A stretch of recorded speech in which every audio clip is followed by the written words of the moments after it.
Hello, I'm Christine Chen. Welcome to Esalen Live, where we chat with change agents and swim deep waters and then dabble around the edges just a little bit. Today's topic is women in well-being, specifically the third stage of life. And joining us is one of the most respected experts in her field. It is Dr. Claudia Welch. Hello, Dr. Welch. Thank you so much for joining us. Hello, Christine and everybody else. It's such a pleasure at this time of scattered people and no human contact one-on-one to have this kind of contact. It's beautiful. Thank you. Yeah, thank you so much for making the time. Wanted to just let people in on your life just a little bit. Dr. Welch is an international lecturer and author on both Asian and Ayurvedic medicines, which she has studied for more than 25 years. She is a licensed doctor of Oriental medicine and explores how Eastern medicine applies to women's health specifically. She is the author of several books, including Balance Your Hormones, Balance Your Life, and Achieving Optimal Health and Wellness Through Ayurveda, Chinese Medicine, and Western Science. How are you doing during this time of COVID, Dr. Welch? Can I ask that? Yeah, I I'm incredibly grateful. I'm having all the feelings, no question about it. Having all the feelings. A couple days ago, I went into this black mood, but I was also okay, and I was trying to describe that to someone, and it sounds like black mood is not okay, but somehow it was black and okay both at the same time. This kind of dark, heavy mood, but also okay in a way that I think this is part of me. This is part of us to go into the harder parts sometimes and take the time with it, not be afraid of it, and move through it. And Mm. and I'm also really, I feel personally, I'm going to be 52 in a couple of months, and I feel personally that the stage of life that I'm in is well suited to kind of pulling in and going in. And um, because of my job, and I'm one of those people who is kind of at home. I don't have to go out to work every day. So I'm the quarantining and the home life is suiting me well. Mm. I know that's not the case for everyone. It isn't the case for everyone, and for some it does suit. But when I reached out to you and I wanted to chat with you, I kept it pretty open about what we could talk about with women's health. And this was the topic that bubbled to the top for you. Can you explain to us why you feel it's so critical to speak about the women's third stage of life with regards to health? Sure. Well, first of all, let's define what third stage of life is, because we can do that from 2 points of view in terms of Ayurveda and Eastern philosophy. So one point of view that we look at in Ayurveda is 3 stages according to the doshas, Vata, Pitta, and Kapha, where childhood is associated with Kapha time of life, this grounded, nourished, cool time of lots of kids have colds. It's, kind of a heavy grounded period in life. And then up until about 50, from say 20 to 50 or late teens to 50 is the pitta stage of life. And this is the ambitious stage of life. A lot of us who have natural pitta and ambition and heat really get invested and identified with this stage of life. And around 50 begins the Vata stage of life, and Vata is more dry and it's more internal, and it's more so you get dry skin and dryness in the body sometimes. And people look at the kind of dry aspect of it and the withering away and blowing away aspect of it, but there's such beautiful aspects to Vata and entering this 50 plus stage of life, where it also is more about the internal journey and imagination and creativity. And so that's one of these stage of life paradigms. And Mm. the other one that we look at is the 4 ashramas, the four, which are 4 stages of life that every individual goes through. And for ease of math, this would be, say, if your lifespan is 100 years, The first 25 years are for the brahmacharya stage of life, where you're a student, you're learning. I often like to associate this with the 4 aims of life. So you're learning about dharma, you're learning about ethics, you're learning how to navigate life, not by a moral code that's imposed upon you, but in harmony with the laws of nature. And that becomes a dharmic way, an ethical way to move through life. You learn that in that first stage of life, which is about 1 to 25. And then about 25 to 50, we've got the grahastha stage of life, the householder stage of life. This is the time that correlates very much with that pitta time of life, right? Where there's this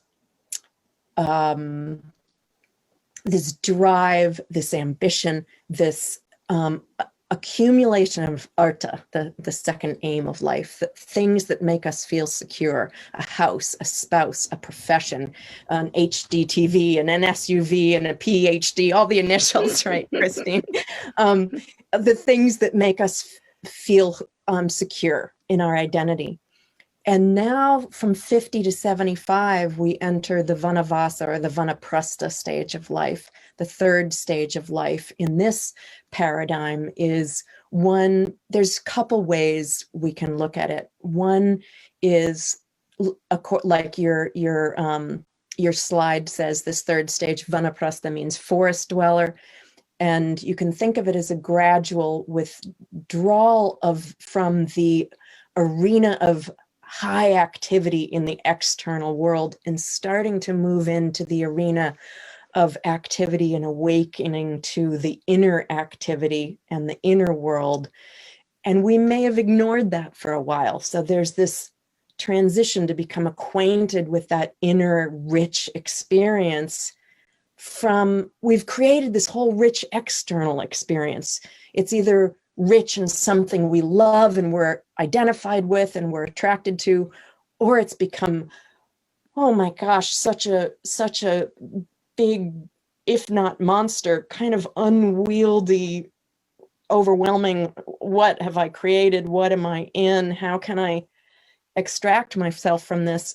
A lot of us find ourselves in this transition from the grahastha stage of life, the householder stage of life, into the vanaprastha stage of life, the forest dweller stage of life. How do we transition from one to another? How do we navigate that elegantly and harmoniously? And that is such rich territory. And I want to go back to that, but just to kind of finish contextualizing, the fourth stage of life is a sannyasi stage of life where we're concerned with moksha. It's a total inward time of life where we're really preparing to exit. And we've established that inner reality, that inner journey. It's not unfamiliar to us.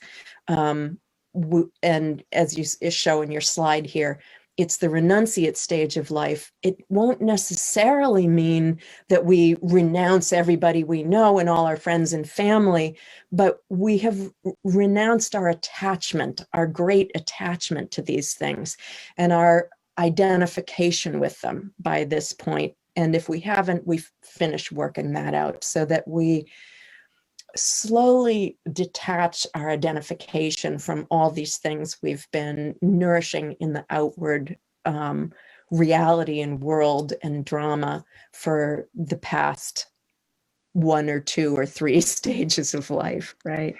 These are both systems we can spend hours talking, more than hours, like decades talking about both of these systems. They're both so massive. Ayurveda is its own thing with Vata, and then your focus more is the 4 ashrams stage of life, third stage, Vanaprastha, because it really does affect everyone. But we said so much here about what the transition into the third stage means. Is it physical? Is it emotional? Is it spiritual? Is it mental? Or is it check all of the above? I'm so glad you asked that question. I would love us all to take like a little dive into this because it is all of the above. and it's mundane and it's profound and it's physical and it's spiritual and it's tangible and it's a little intangible and all of these things. And I'd love to share with you a little bit about how I've experienced that, and how I've seen other people experience this and what's happening. There's a number of things, right? Okay, if we have been really focused in the second stage of life on building a career, building a profession, nourishing children, and then they tend to go off to college around 50 or so for a lot of people, then it's, okay, well, has this been fulfilling? And parts of it may have. And also something else might awaken that says, that's been fulfilling, but I know somehow deeply in myself that it won't continue to be fulfilling for me to do this, what I've been doing, at least not in the same way. And so I would love to share just a couple of levels that this has manifested on for me. Is that okay? May I do that? 100%. Go ahead. Right. Yeah. I think it'll lend some personality and tangibility to what I'm talking about. So I had this urge, maybe when I was 48, 49, to organize the work that I had done in the second stage of life. And I had also sort of consciously put a cap on my to-do list and said, okay, I've got these other 5 books in my head. They're really interesting. I could do one project after another until I die. I'll definitely die with my to-do list not done. What are the really important things to get done? And I got those done. And then I had this urge, the same way that I had an urge in the second stage of life to accomplish certain things, to finish, to write and finish Balance Your Hormones, Balance Your Life, that book, and the other book, and certain teaching things. I had a certain drive, compulsion, like this is important, I have to do this. In that same way, I had this compulsion to organize that work so that so well that I don't need to continue to put lots of energy towards it. And so that was a really mundane endeavor. I had to figure out how to organize that on my computer with a program management software so that I could give a little bit of attention to these ongoing things that I do and classes that I do, but that it wouldn't be like reinventing the wheel every time and this chaotic approach, that it was, I know what's going on, do that, spend a little time and put it aside and open my energy for something, for nothing. Open my energy for nothing, not to create something new, start something different, open it for nothing. Sometimes I felt like, am I sacrificing everything for nothing? And the answer was yes, but I trusted that nothingness. And so that's going to get us into another territory. But that was the mundane part. There was this definite mundane part of this transition, which is organizing, getting my life organized. There was, I'll go back to that other thought in a minute, but God willing. But another thing that happened was instantaneous. That organization part happened over the course of a couple of years. Another thing was instantaneous. I was sitting exactly where I'm sitting now. And this was about maybe 2 years ago-ish, or a year and a half ago. It was in February, so it must have been a year and a half ago. I had the sensation and this experience where for the last, say, 25 years, the whole Grihastha stage of life, I'd been looking in one direction, and it was like someone came along and took my face and turned it to another direction. Energetically, I wasn't seeing my life and my profession the same way anymore. And I'll tell you, Christine and everybody else, I have not once turned back the other way. That was this energetic shift that happened instantaneously. And that was so profound because I've always found these 4 stages of life, these 4 ashramas, very meaningful. And I've contextualized my life and my thinking about my life through this paradigm of 4 stages. But that moment, I didn't will that moment to happen. I didn't consciously invite that moment to happen. That just happened. Mm-hmm. And that for me, that experience said, this is not just an intellectual construct. This is something that if it doesn't happen to everybody, it certainly happened to me. I'm going to give you a minute to talk because I'm saying. No, it's because we did already establish there's so much richness in the exploration. And just for those of you who are asking some questions and just joining us, we are discussing the 3rd stage of life for women in the system of the 4 ashrams, the 4 stages of life in the Hindu tradition. We've touched on the 3rd stage of life, Vata, in the Ayurveda tradition. And Dr. Claudia Welch is taking us through just a personal experience of just almost like, it sounded like a little bit of like whiplash. Hey, you are now here. What are you going to do with here? So this brings me to a question, Dr. Welch. Do these 2 theories relate to one another? And how do we honor these systems and put them into practice practically in real life to just feel better, be better, just, I guess, to Oprahize it, to be best versions of ourselves, live our best lives, Right. Excellent question, Christine.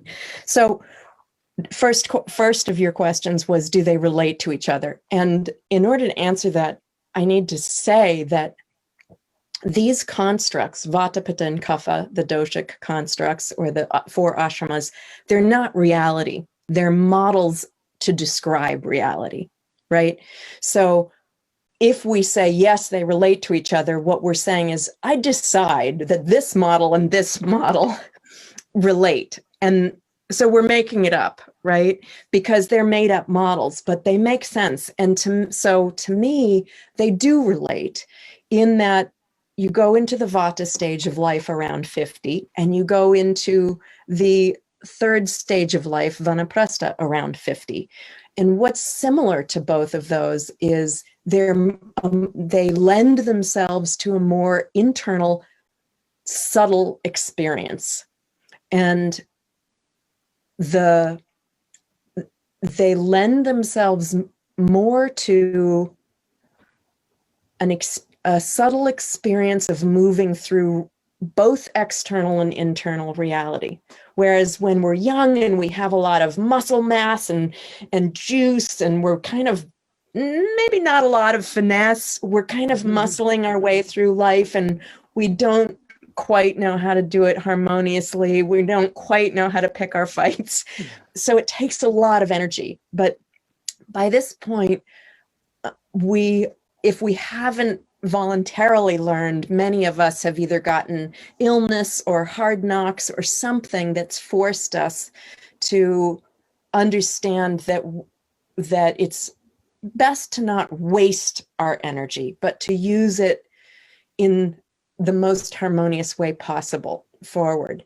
And when we are with Vata, it's a more delicate stage of life. We don't have as much stamina. It forces us, in the best scenario, it forces us to move through life in a more subtle way. In the 3rd stage of life, that is what we're being asked to do. And it's not because we're now weak, right? It's not because we now don't have strength, although some of those things physically are happening. It's more that we have more wisdom, we have more ability, and we have an invitation to a different kind of experience to go inside. One of the things you and I chatted very briefly before we went live about something that triggered this thought to me that I love in the Taoist aspect of Chinese medicine, where there's one way of looking at Chinese medicine and Ayurvedic medicine where you're born with a certain amount of Jing or Ojas, this life force juice, and you use it up throughout your life and then you die, right? Which is kind of a dismal approach. But the more Taoist way of looking at that is you're born with a certain amount of that, and over the course of your lifetime, that transforms to wisdom. So when you enter this third stage of life, a lot of that juice has transformed to wisdom. So you just have this ability to see, I think, also more interesting.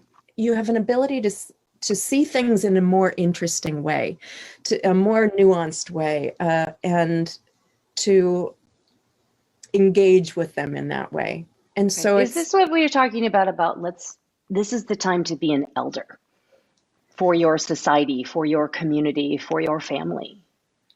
I think that later in the third stage of life, that's true. I think that in this transition, we ourselves are learning how to move towards that. Can you speak to the idea of owning it? Because in the American culture, if we're in America, we live in a youth-based society. That when women enter the stages of late 40s and early 50s, it's almost like society has given us fewer commercial choices. We talked about like clothes and food and the discussions of that don't necessarily include the health of women in this stage of life. How do we embrace it, go for it, and help others understand that this is a priority for our society to understand women going through this stage of life? Well, it's such a beautiful question. And when we think about owning it, are the words you used. When we think about owning it, let's look at for a second how that worked for us in the Grihastha stage, in the householder stage of life. When we wanted to own something, we attacked it. We climbed that mountain. We identified with it and built something around it. And a lot of it was using our will. And I think a lot of what the third stage of life can be about is not owning it, is letting it go, is unbecoming, not looking to become something, not even looking to become an elder or become wise, but to unbecome everything, to wipe the slate clean, to let go of what we've become, which can be such a scary and empty place, but to try not to own, not to be, not to stand in power, but to face that emptiness that happens when we let all of that go, and then see what happens, see what comes to us. And it's a different way of learning and being and doing. It's not attacking something, attacking information, or attacking a new role like the way we did early in our lives. It's letting go and receiving the new role and learning to have patience to sit in the back seat in a way. And it isn't going to be our job to teach everybody else how to do it. For me, it's more of our job to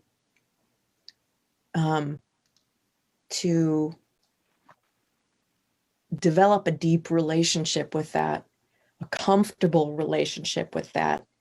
Then maybe others who are younger or in this stage of life having trouble, it's sort of like it gives them permission to take a breath in their lives and to put down some of the burden. That's so much. I need to just pause for just a second there. It speaks to so much of what is a huge mantra priority. The thing we hold up high at Esalen is potential, right? So the idea of creating space to realize your potential in this stage of life seems like exactly what you're talking about. And that just brings me a sense of awe. Does it bring you a sense of awe? I love that way of putting it. It brings tears to my eyes. Yes. Yes. Yeah. Right. That's what we get to do. That's the choice we have, is to open that space to allow potential energy to become kinetic energy, allow potential to manifest. And it's so tempting, because the second we start to see this bright little shimmer of manifestation, we say, oh, I now see what the universe wants me to do. So now I'm going to do it. But if we just sit back and wait more for the timing of this, whatever is in front of us, to manifest, and we cooperate with that and don't use that internal will to push for that to happen in the way we think it should happen, in the way it looks like it's going to happen, in the way that we think would be the best way to happen. If we just say, oh, it kind of looks like it's going that way, that feels really good, let me wait, let me have patience and cooperate with this. That is so hard. So hard. And it just feels like it's like a call to action, but not action that you just gave us. Right. It takes a lot of, I think we tend to think of courage as associated with doing something. But I think in this case, it takes a lot of courage to not do something. It's going against the grain of the mind, which constantly wants to do something. So much more to explore on this topic of the 4 ashrams and the 3rd stage of life, Vanaprastha, and then also just dabbling into Vata in the Ayurveda system. I wish we could talk all day, Dr. Welch, but this has been so eye-opening, I'm sure, for so many. You can continue to make comments, those of you who are watching and seeing this maybe on tape, or not on tape, on video in Facebook, and you can make comments still, and maybe Dr. Welch will peek in a few times. If you want to connect with her, drclaudiawelch.com. Final mantra to offer us, maybe, if you have one? Well, I don't like to offer mantras, but I guess the word, just from what we've been talking about, because sometimes for me just a word helps to remember: patience. Thank you so much for joining us today, Dr. Welch. Thank you, Christine. Thanks, everybody else. Have a beautiful day, and we will speak soon. God willing, and the creek don't rise. All right, take care. Dr. Welch, have a great day. Thank you. You too.